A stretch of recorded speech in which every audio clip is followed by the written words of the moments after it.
నమస్తే. ఈ ఎక్స్ప్లెయినర్లో మనం స్టాక్ మార్కెట్ బేసిక్స్ మరియు పెట్టుబడిలో సింపుల్ స్ట్రాటజీలతో సంపదను ఎలా సృష్టించాలో చూద్దాం. ఇన్వెస్టింగ్లో ఎంత కష్టపడితే అంతెక్కువ లాభాలు వస్తాయనుకోవటం మార్కెట్లో ఉన్న చాలా పెద్ద అపోహ అండి. స్టాక్ మార్కెట్ అనేది ఒలింపిక్ డైవింగ్ లాంటిది కాదు కదా. ఇక్కడ మనం పడే కష్టానికి ఎక్స్ట్రా పాయింట్లేమీ ఇవ్వరు. నిజం చెప్పాలంటే బ్యాలెన్స్ షీట్కి కేవలం లాభాలు మాత్రమే కావాలి. వాటిని ఎంత కష్టపడి సంపాదించారనేది దానికి అనవసరం.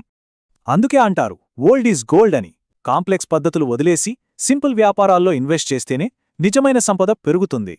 ఒకప్పటి టెక్ దిగ్గజాలను చూడండి. టెక్నాలజీలో వచ్చే ఫాస్ట్ చేంజెస్ వల్ల ఎంతో గొప్ప కంపెనీలు కూడా రాత్రికి రాత్రే కనుమరుగవుతాయి.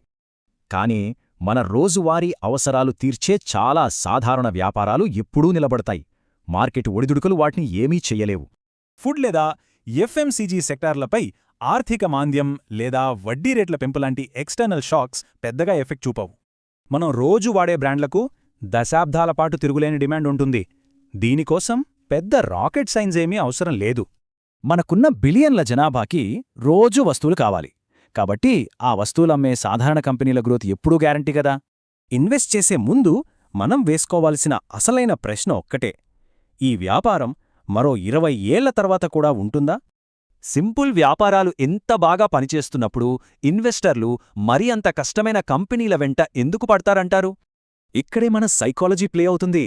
కష్టమైన పనులు చేసి గెలవడంలో మనుషులకు తెలియని ఒక కృత్రిమ సంతృప్తి కలుగుతుంది.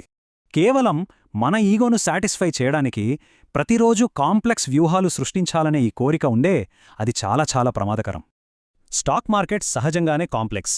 దానికి మనం కష్టమైన స్ట్రాటజీ జోడిస్తే లాభాలు పక్కన పెడితే గందరగోళం మాత్రం గ్యారంటీ. కామన్ సెన్స్ అనేది చాలా అరుదు. మనం సక్సెస్ అవ్వాలంటే ప్రతిరోజూ వ్యూహాలు మార్చే ఈ నాయిస్కు ఖచ్చితంగా దూరంగా ఉండాలి. ఎప్పటికీ నిలిచిపోయే సంపద కావాలంటే ఈ కష్టమైన ఎనాలిసిస్లన్నీ ఆపేసి సింపుల్ ఇన్వెస్టింగ్ పద్ధతుల వైపు మన దృష్టి పూర్తిగా మళ్లించాలి. దీర్ఘకాలిక సంపదకు పునాది ఈ మూడింటిపైనే ఉంటుంది: క్రమశిక్షణ, మనీ మేనేజ్మెంట్ మరియు ప్లాన్ పక్కాగా అమలు చేయడం. పెద్ద పెద్ద మార్కెట్ థీరీలన్నీ నేర్చుకోవడం కంటే ఈ 3 బేసిక్ విషయాలను మాస్టర్ చేయడమే మీకెంతో లాభదాయకంగా ఉంటుంది. సో ఫైనాన్షియల్ సక్సెస్ అంటే ఏంటి? పెట్టుబడులను సింపుల్గా ఉంచుతూ మన కళ్ళెదుట రోజు కనిపించే వ్యాపారాలను పూర్తిగా నమ్మడం అంతే. ఇప్పుడు మీరే ఆలోచించండి. మార్కెట్లో భారీ లాభాలు కొల్లగొట్టడానికి మన ఇన్వెస్ట్మెంట్ స్ట్రాటజీ నిజంగా అంత కష్టంగా ఉండాలా?